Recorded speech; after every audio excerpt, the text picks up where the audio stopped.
I was halfway through reheating leftover spaghetti when I heard the front door open. At first, I assumed it was the wind.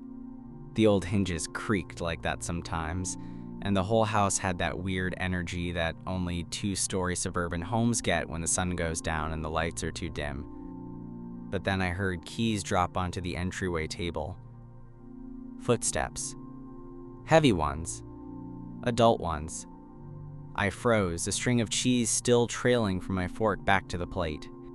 Max, my nephew, was already asleep upstairs, finally knocked out after 3 straight hours of bouncing between Lego towers and Spider-Man cartoons.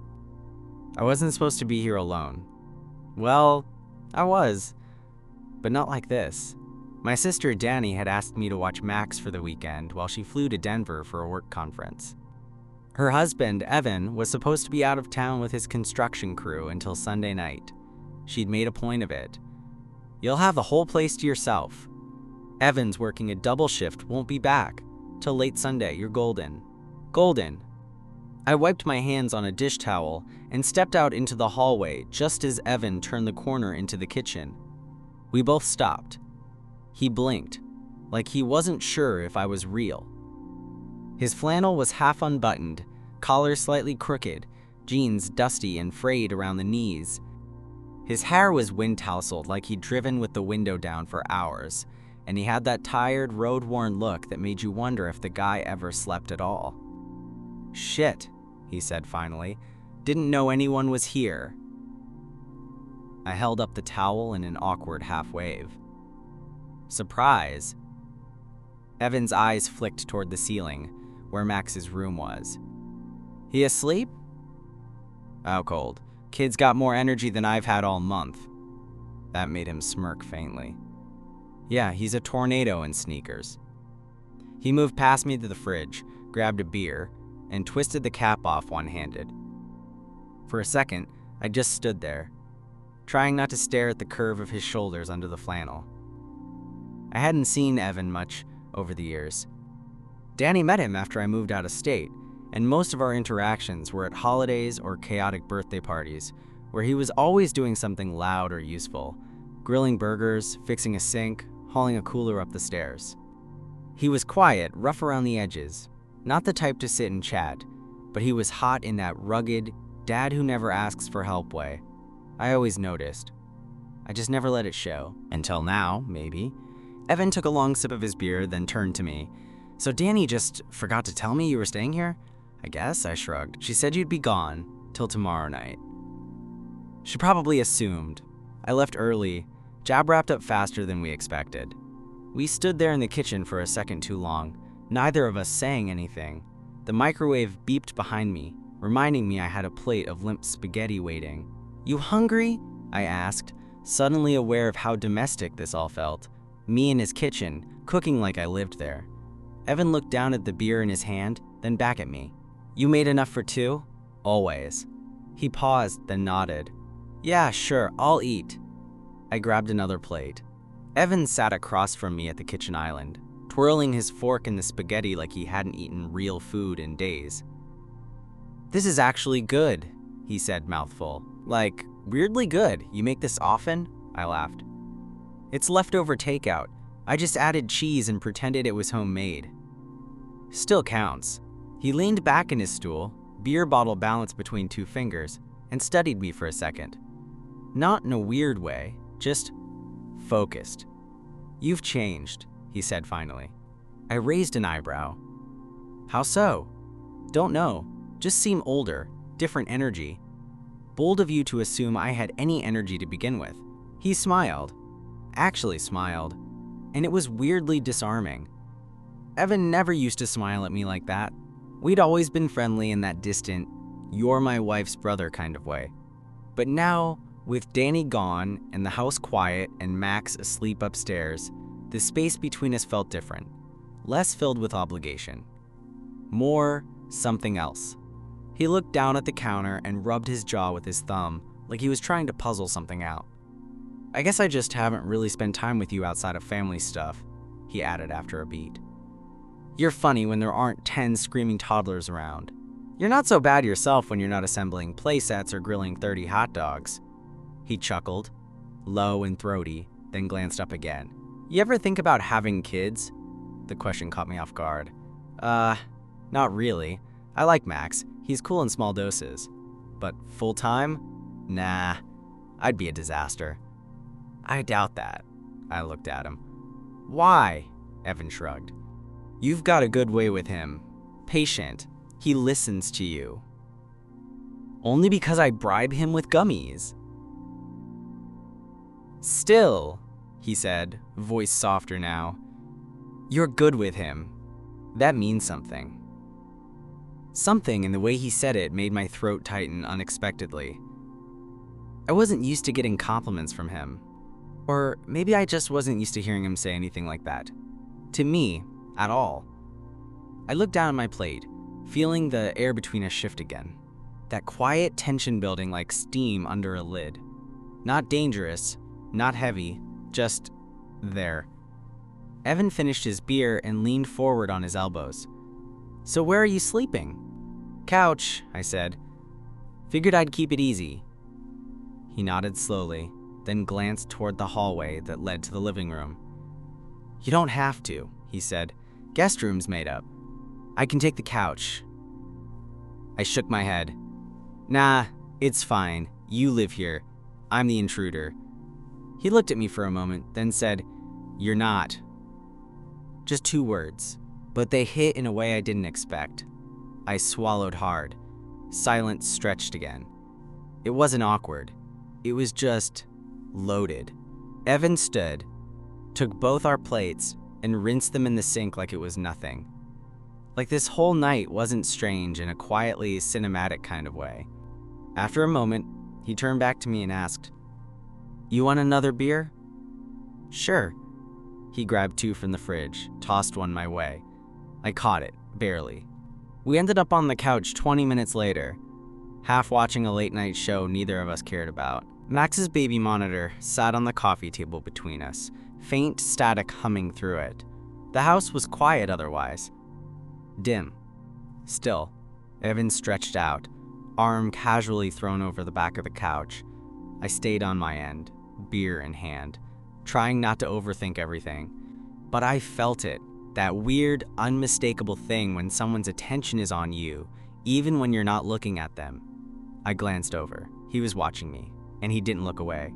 There was a beat, maybe 2, where neither of us said anything.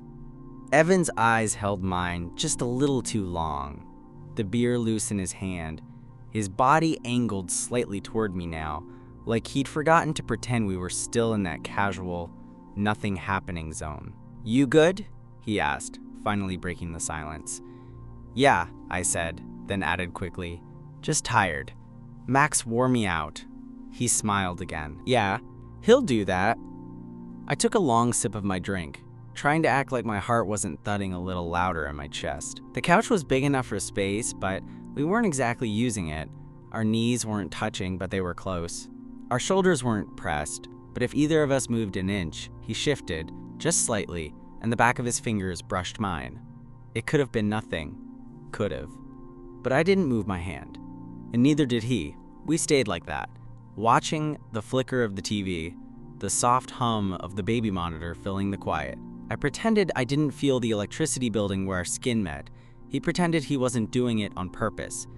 And maybe we were both lying to ourselves. At some point, he leaned back further, his head resting on the cushion, eyes half-lidded. The flannel had come undone a bit more, and the line of his collarbone peeked out, subtle and unintentional. The kind of thing that wouldn't matter to most people. But it mattered to me. I stole a glance, just for a second, just long enough to let the thought linger. He caught me looking. "Something on your mind?" he asked, voice quieter now, lower. I blinked, trying to play it off. "Just thinking." "About?" I shrugged. "This whole night's kinda weird, right?" He considered that. "Yeah, it is." Another pause. Then he added, "But not in a bad way." The room felt heavier after that, not suffocating. Just full. "Did you and Donnie ever talk about, like, boundaries with house guests?" I asked, half joking. He raised an eyebrow. You think she'd care that we're hanging out on her couch? No, I said. Not that. He waited, then leaned in slightly. What then? I stared at the TV, even though I wasn't watching it. I was watching him in the reflection of the black screen. The way his fingers drummed softly on his thigh, the way his jaw tightened when he exhaled through his nose. She ever mention anything about me? I asked. Evan's eyes narrowed slightly, not in a bad way, more like he was trying to read the subtext. What do you mean? I took a breath. Like if she ever thought You liked me? The words came out so casually it stunned me. My throat went dry. I laughed once. That's blunt. He didn't laugh. She mentioned it once, he said. Joked about how you were always quiet around me. Said she thought maybe you had a crush. I stared at him. And what did you say? He took another sip of beer, then looked right at me. I said maybe I hoped you did. The bottom fell out of my stomach. I started, but nothing came out after that. I'm not trying to mess with you, he added quickly. I just figured if we're both sitting here, thinking the same thing. I didn't answer, couldn't. Instead, I looked at him, really looked, and saw something in his expression that wasn't there before. Vulnerability. This was not a joke. This wasn't him being flirty or playful. It was something closer to curious, nervous, hopeful. Then, from upstairs, a faint shuffle through the baby monitor made us both freeze. Max turned in his bed, mumbled something unintelligible, then went quiet again. The moment shattered, but it didn't disappear. Evan set his beer down, slowly, then looked back at me. We can pretend this conversation didn't happen, he said, voice steady. Or, we can talk about it. Up to you. I opened my mouth and didn't know what I was gonna say. I don't know what I expected to happen after that. Maybe he'd laugh and say he was kidding. Maybe I'd laugh and pretend I didn't feel everything shifting inside me. Maybe we'd go back to watching TV and never talk about it again. But we didn't. We sat there, still, quiet, like the smallest movement might knock the whole fragile thing over. I didn't think, I began, then stopped. I mean, I never thought you'd say something like that, Evan tilted his head. You thought I didn't notice? I looked at him. Honestly? Yeah. He leaned forward, resting his elbows on his knees, fingers laced together like he was trying to ground himself. I'm not an idiot, he said softly. I saw the way you looked at me, the way you'd go quiet when we were in the same room. At first, I just figured it was awkward, me being your sister's husband and all. That's what it was, I said, too fast. He smiled faintly. That's not what it felt like. I didn't know what to say to that. I could barely breathe, let alone process the fact that Evan, silent, steady Evan, was sitting here on this couch admitting he noticed. That he didn't mind. That maybe he wanted it too. He rubbed his hand over his face, then let out a slow breath. Look, I don't want to put you in a weird spot. I'm not trying to confuse you. I've been thinking about this for a while. About what? I asked, even though I already knew. You. The word hit me like a punch. I didn't expect it, he continued. Didn't go looking for it. But the more time we spent together, the more I started wondering what it would be like if you weren't just her brother. Evan, I started, but he cut me off gently. I know it's messy, he said. I know it's probably the worst idea in the world.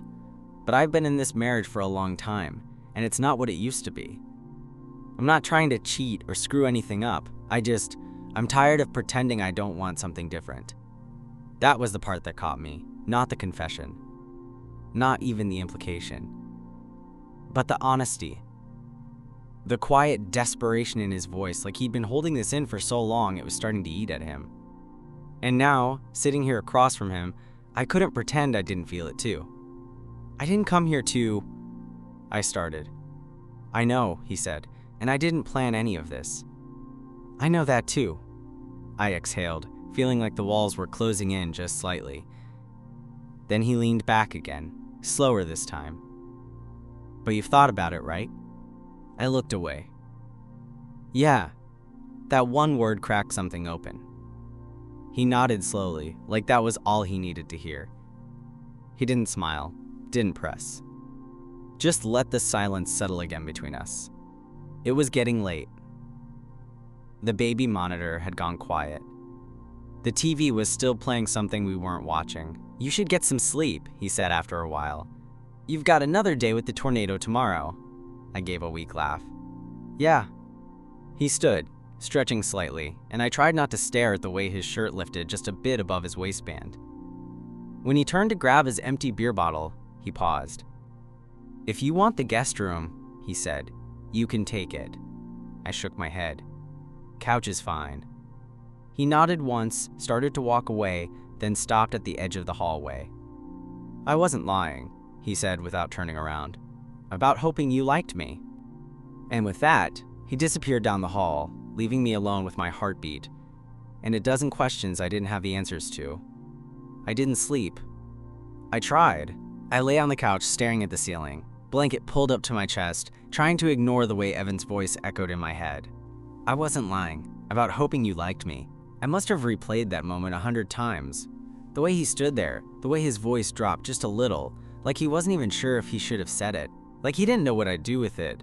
But now I had it, and I couldn't let it go.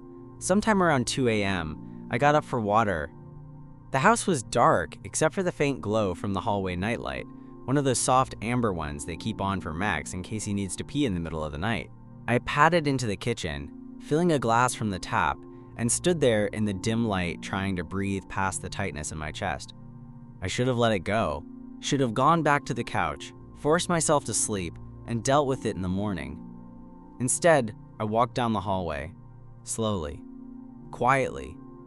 The guest room door was open. Mine. His, the master bedroom, was cracked.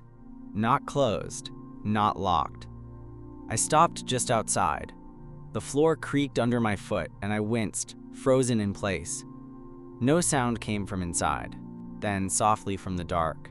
Can't sleep either? His voice. Calm, awake. I didn't answer right away. Didn't mean to wake you, I said. You didn't. Another pause. Then, come in, if you want. I don't know what I expected to find. Maybe him sitting on the bed, pulling on a shirt, trying to act like it hadn't happened. But when I pushed the door open, he was lying there on his side, shirtless, blankets low around his hips, the moonlight from the window casting soft, silver shadows across his chest. He didn't move, just looked at me. Couldn't stop thinking, I said quietly. Me either. I stepped in and closed the door behind me. The silence wrapped around us again, thick and intimate. He watched me cross the room, his eyes unreadable, but not cold. When I stopped by the bed, I didn't say anything. I didn't need to. He lifted the edge of the blanket, just slightly. An invitation, no pressure, no demand. I climbed in. We didn't touch at first, just lay there, facing each other, close enough to feel the heat between us, but not so close it said more than we were ready to. Evan's voice was low, barely above a whisper. Is this okay? I nodded. Yeah, even if it's messy, especially then. He reached for me, slow and unsure, his hand resting lightly on my arm. His fingers traced the curve of my bicep, down to my wrist. I turned my palm up and laced our fingers together. It was simple, quiet, honest. That first touch didn't feel like a betrayal. It didn't feel wrong. It felt like something we'd both been too afraid to say out loud finally made real. I felt him exhale, long and shaky, like he'd been holding his breath for days. Neither of us said a word after that.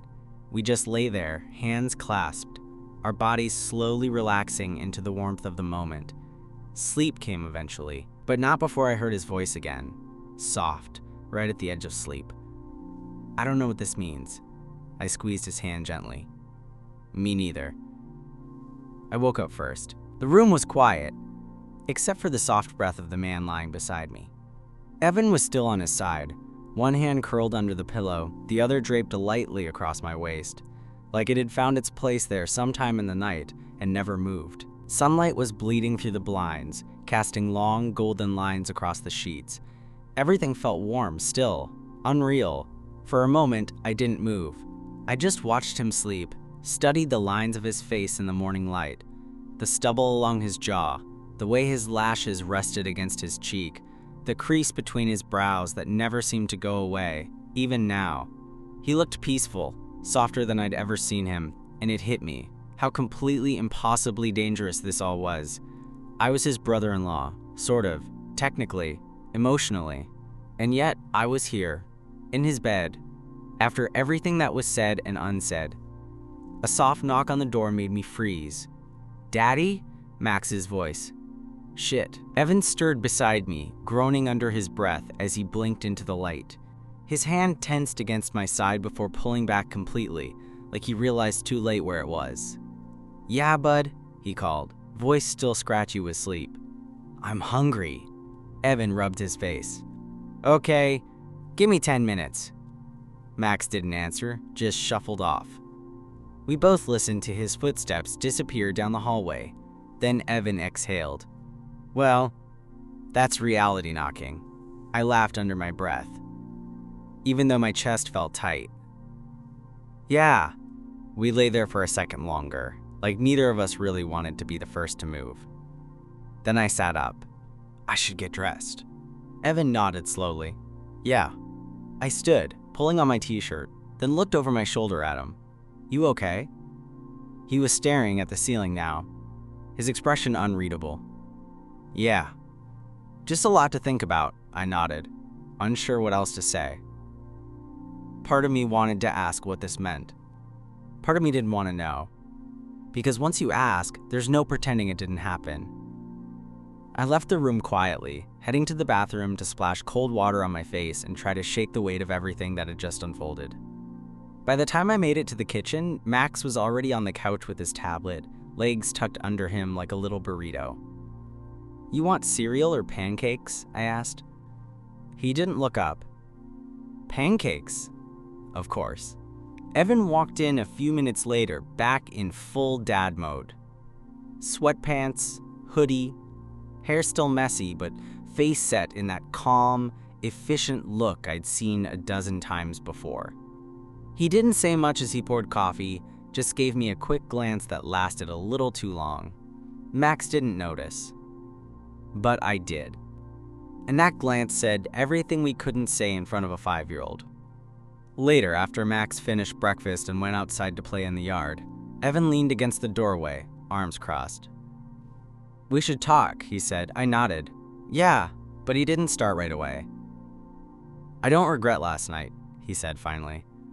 "But I need to figure out what it means. For me. For Danny. For Max. I get it. I wasn't expecting this. Any of this. I've been stuck for a long time, but that doesn't mean I get to be reckless." "You weren't," I said. "We weren't. It just happened." Evan nodded slowly, eyes focused on the floor. "You'll still stay tonight?" "Yeah," I said quietly. "I'll still stay." And we left it at that. Not wrapped in a bow, not tied up neatly, just held in the space between uncertainty and something real. Something new. The rest of that Saturday passed like a delicate balancing act. Everything normal on the outside, but charged beneath the surface. We took Max to the park that afternoon. Evan drove, one hand on the wheel, the other drumming against his thigh, quiet the whole ride. Max chattered from the back seat, oblivious to the tension between us. I found myself watching Evan's profile when he wasn't looking, how his jaw clenched, how his lips tightened every time he almost said something and didn't. We didn't talk about last night again. Not directly, but everything between us was different now. The way we stood a little closer than we needed to. The way his eyes lingered a little too long when I laughed at something Max said. The way my fingers brushed his when we both reached for the juice box in the cooler. After Max went to bed that night, I stayed downstairs. The couch was already made up. I sat there in the half-light, staring at the muted TV while the rest of the house went still. I didn't know if I was supposed to go to his room again. I didn't know if I even should. And part of me hoped he'd come down. But he didn't. No creak of the stairs, no soft footsteps in the hallway, just silence. I went to bed alone. The next morning, I was in the kitchen making coffee when Evan walked in. Still in sweatpants, hair messy again. He looked at me and opened his mouth like he was about to say something. Then he stopped. Instead, he just nodded toward the coffee pot. "Smells good. Want some?" "Yeah, thanks." I poured him a cup. Our fingers brushed again, and this time, we both pulled away. He sipped his coffee and leaned against the counter, staring at the floor. "I talked to Danny," he said. That froze me in place. "Oh?" He nodded, still not looking up. "Nothing big, just checking in. She'll be back tonight around 6. I nodded slowly. "Got it." Another pause.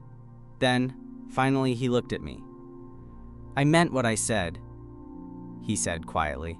"I didn't plan any of this. But it doesn't feel like a mistake." I let out a breath I didn't know I'd been holding. "Me either." He studied me, eyes softer now. "But I need time. I don't know where I'm at exactly. I don't want to hurt anyone." "I know. And I don't want to lead you on either." "You're not," I said. "I don't need promises. I just needed to know it wasn't just me." "It's not." He set his coffee down, straightened, and took a step closer. Not too close, not inappropriate. Just enough to make it clear this wasn't goodbye. "Maybe when things settle," he said, "we can talk again. Properly." I nodded. "Yeah." And that was it. We spent the rest of the day keeping it casual for Max's sake. One last walk around the block. One last round of hide and seek. When Donnie got home, the tension thickened instantly, at least for me. She gave me a hug, thanked me profusely, promised to Venmo me for the food. Evan was behind her, carrying her bags inside. Our eyes met once, and he gave me the smallest nod. "Goodbye, for now." I left not long after. The drive home felt surreal, like I had just stepped out of a different version of my life. I didn't know what came next. I didn't know if Evan would reach out, if anything would ever happen again. But I knew what I felt in that bed, what I saw in his eyes. And that was enough. For now. 3 weeks passed. Not a word. I didn't expect anything. Not really. After that night, and the morning after, I told myself it was a one-time thing. A fluke born out of tension and timing. We crossed a line. We acknowledged it. And we moved on. Or at least, he did. I kept checking my phone like an idiot. Kept wondering if I should text first.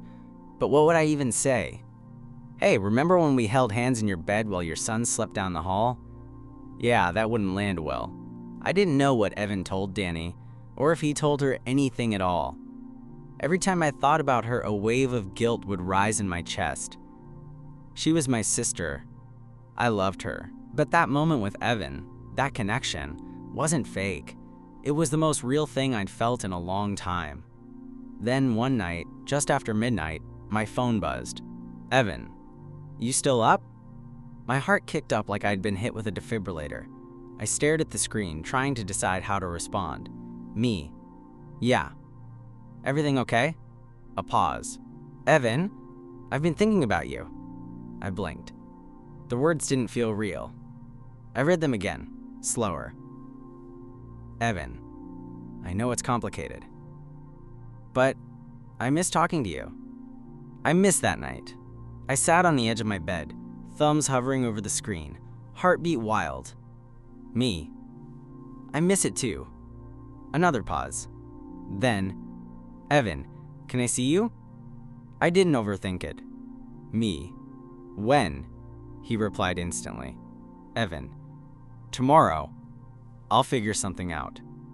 The next day felt like it moved through molasses. I couldn't concentrate on work. I kept checking my phone, expecting him to cancel, to back out, to say it was a mistake. But he didn't. He picked me up just after 7. No Max, no Donnie, just him. He looked tired, nervous. But when he saw me walk down the steps, he smiled. And that smile undid me. We didn't go far. Just a quiet spot by the lake, somewhere nobody would recognize us. We sat in the truck, windows cracked, letting the breeze in. He didn't speak for a long time. Then, finally, "I've told her I need space." I turned to him, surprised. "Not because of this," he said quickly. "Not just this, but I haven't been happy for a while. We both know it. We've just been too comfortable to admit it." I didn't know what to say. "I don't know what's next," he continued. "I don't have a plan, but I can't go back to pretending." I nodded slowly. "I don't want to be something you run to, or something you hide from." "You're not," he said. "You're the first thing that's felt honest in a long time." The silence that followed was heavy, but not in a bad way. Eventually, he reached across the console, his fingers finding mine like it was the most natural thing in the world. We sat like that until the sky turned orange, until everything felt a little bit more possible. I don't know where this story ends. Maybe it's just beginning. Maybe we're both figuring it out, one hard conversation at a time. Maybe it's messy, maybe it's slow, but it's real. And that's enough for me.